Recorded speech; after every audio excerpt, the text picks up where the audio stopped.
Garage like this traces its origins back to the days of the blacksmith and the wheelwright.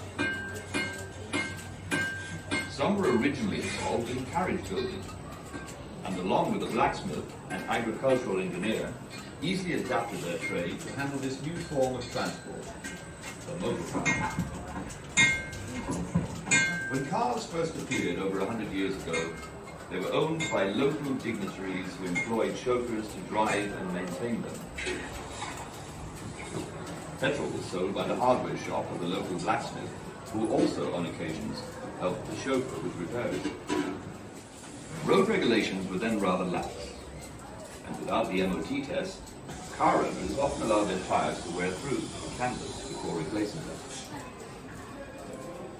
The early engines required rebuilding regularly, and around every 500 miles, valves had to be ground in and cylinders decarbonized. Spare parts were not available off the shelf. Many had to be handmade in the garage's own machine shop. Parts came from many different manufacturers and in many different countries. Hundreds of tools were needed to use the various models, and sometimes existing models would have to be adapted to suit a particularly difficult job. Bicycles were repaired and sold in garages.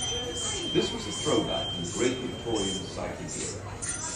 Some garages grew out of the bicycle shop or small-time cycle manufacturers. Here, a part of the workshop is reserved for cycling. Hanging from the rafters above you are examples from earlier years, now brought out only on special occasions.